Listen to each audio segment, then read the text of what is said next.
বান্ধবীদের সাথে বাজি ধরে অচেনা একটা ছেলের আইডিতে মেসেজ দিয়ে বলেছিলাম, হ্যালো হ্যান্ডসাম, বিয়ে করবে আমায়?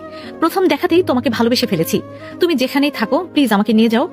প্রতিদিনের মতো ফ্রেন্ডদের সাথে বসে আড্ডা দিতে দিতে ট্রুথ অর ডেয়ার খেলছিলাম। হঠাৎ সেখানে আমাকে ডেয়ার দিয়ে বলা হলো একটা অপরিচিত ছেলের আইডিতে মেসেজ দিয়ে প্রপোজ করতে হবে। আমার ইচ্ছে না থাকা সত্ত্বেও উপায় না পেয়ে খুঁজে খুঁজে শ্রাবণ চৌধুরী নামের একটা আইডি বের করলাম আর মেসেজ দিয়ে বললাম, এই যে মিস্টার, কবে নিয়ে যাবেন আমাকে আপনার কাছে? প্রথম দেখাতেই আপনার প্রেমে পড়ে গেছি, লাভ ইউ জামাইজান। মেসেজটা দিয়ে এখন ভীষণ ভয়ে আছি, যদি এই আইডির লোকটা কিছু বলে।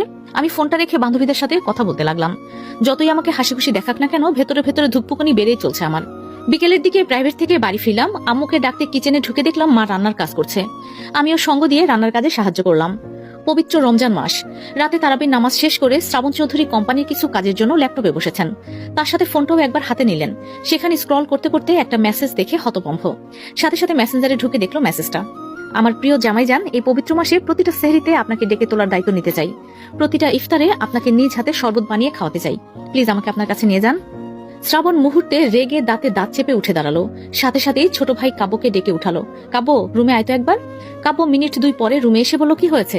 শ্রাবণ মেয়েটার আইডি লিংক কাব্যর ফোনে সেন্ড করে বলল, 20 মিনিট সময় দিলাম, এই মেয়েটার A to Z সব খবর আমার সামনে এনে দিবি। কাব্য ফোন বের করে লিংকটা দেখে বলল, কি হয়েছে ভাইয়া, এ মেয়ে কিছু করেছে? শ্রাবণ তীক্ষ্ণ দৃষ্টিতে তাকালো। কাব্য মাথা নত করে চলে গেল। আজ পর্যন্ত বড় ভাইয়ের মুখের ওপরে কোনো কথা বলতে পারেনি, আজও পারবে না। আমি হিয়া, সেই যে বিকেলে মেসেঞ্জারে ঢুকে অচেনা ছেলেটার কনভারসেশন ডিলিট করে এরপরে আর মেসেঞ্জারে ঢুকিনি। কেমন যেন বুক ধুকপুক ধুকপুক করছে। কাকে না কাকে মেসেজ দিয়েছি আল্লাহ ভালো জানে। কে জানে 2-3 বাচ্চার বাপি নাকি। হিয়া ভাবাভাবি বাদ দিয়ে পড়তে বসলো। সামনে এসএসসি পরীক্ষা হতে বেশি সময় নেই। রমজান মাস বলে কলেজ বন্ধ দিয়েছে, কিন্তু প্রাইভেট খোলা আছে। এদিকে কাব্য 20-25 মিনিট পরেই শ্রাবণের রুমে এসে নক করলো। ভাইয়া আসবো? শ্রাবণ গম্ভীর কণ্ঠে বলল, আয়। কাব্য রুমে ঢুকে শ্রাবণের সামনে দাঁড়িয়ে গড়গড় করে বলল, ভাইয়া মেয়েটার নাম হিয়া, ইন্টার সেকেন্ড ইয়ারে পড়ে। বাবার নাম হামিদ শিকদার, মায়ের নাম মাহিমা শিকদার। মেয়েটার কোনো ভাই বোন নেই, ওরা ঢাকাতেই থাকে। ওর বাবা একজন উকিল, ওদের নিজস্ব 3 তলা বাড়ি আছে। সেক্ষেত্রে বলতে গেলে নিচতলায় পার্কিং আর কাজের লোকেরা থাকে, আর দোতলায় ওরা থাকে, আর 3 তলা ফ্ল্যাট হিসাবে ভাড়া দেয়। এখন সেখানে কেউ থাকে না, আর লোকেশনও দিয়ে দিয়েছি তোমায়। শ্রাবণ ল্যাপটপে কাজে মন দিল আর কাব্যকে চলে যেতে বলল। কাব্য রুম থেকে বেরিয়ে নিজের রুমে আসতেই চট করে মনে পড়লো মেয়েটির ছবি তো শ্রাবণকে দেয়নি। তখনই হোয়াটসঅ্যাপে কাব্য একটা ছবি পাঠালো, সাথে মেসেজও দিল, ভাইয়া এইটাই ওই মেয়েটার পিক। শ্রাবণ সেই ছবিটা দেখতেই কিছুক্ষণ নিশ্চুপ হয়ে রইল। চোখজোড়া পলক ফেলতে ভুলে গেল। অপূর্ব দেখতে মেয়েটা, মেয়েটার কাজল কালো চোখেই যেন অদ্ভুত মায়া। বারবার তাকিয়ে থাকতে মন চাচ্ছে। শ্রাবণ ভাবতে থাকলো মেয়েটাকে ওকে চেনে যে ওইরকম একটা মেসেজ দিল। শ্রাবণ আর কাজে মন বসাতে পারলো না। ল্যাপটপ রাফায়েল দিয়ে রুম থেকে বেরিয়ে কাব্যকে ডাকলো।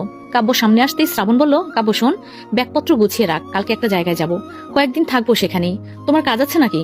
ঠিক আছে, যাব। কাব্য চলে যেতেই শ্রাবণ সেখান থেকে চলে এলো। কি যেন ভেবে হাঁটা দিল। পরক্ষণে তার বাবার রুমের সামনে এসে ঠেকলো। বাহির থেকে বলে উঠলো, বাবা আসবো? শ্রাবণের বাবা তৌকির চৌধুরী ভেতর থেকে বললেন, এসো শ্রাবণ। শ্রাবণ ভেতরে ঢুকে তার বাবার সামনে দাঁড়িয়ে স্বাভাবিক কণ্ঠে বলল, বাবা আমার কিছুদিন ছুটি চাই, একটা কাজে যাব, অফিস অ্যাটেন্ড করতে পারবো না। খুব জরুরি নাকি? জরুরি যে নয় তা না, এছাড়াও কিছুদিন অন্য একটা জায়গা থেকে ঘুরে আসতে চাই, আর তোমার প্রজেক্টগুলো করে দেবো, শুধু অফিসে যেতে পারবো না। তৌকির চৌধুরী প্রশ্ন করলেন না। ছেলের উপর দৃঢ় বিশ্বাস আছে। শ্রাবণ যা করে বা করতে চায় কোনোটাই মন্দ হয় না, ভালোই হয়। তিনি এই মুহূর্তে বলে উঠলেন, ঠিক আছে, যেখানে যাও সাবধানে থেকো। ওয়াশরুম থেকে বের হলেন শ্রাবণের মা সাবিহা চৌধুরী। তার চোখে মুখে চিন্তার রেশ, সব চিন্তা বড় ছেলেকে নিয়েই। তিনি চিন্তিত কণ্ঠে বললেন, তুমি কি একা যাচ্ছ? না, কাব্য সাথে আছে। ঠিক আছে, তাড়াতাড়ি ফিরে এসো। রাতটা ভালোই ভালোই চলে গেল। সকাল হতেই শ্রাবণ ব্যাগপত্র নিয়েই রেডি, সাথে কাব্য। কাব্য এখনো জানে না শ্রাবণ কি কাজে যাবে বা কোথায় নিয়ে যাবে।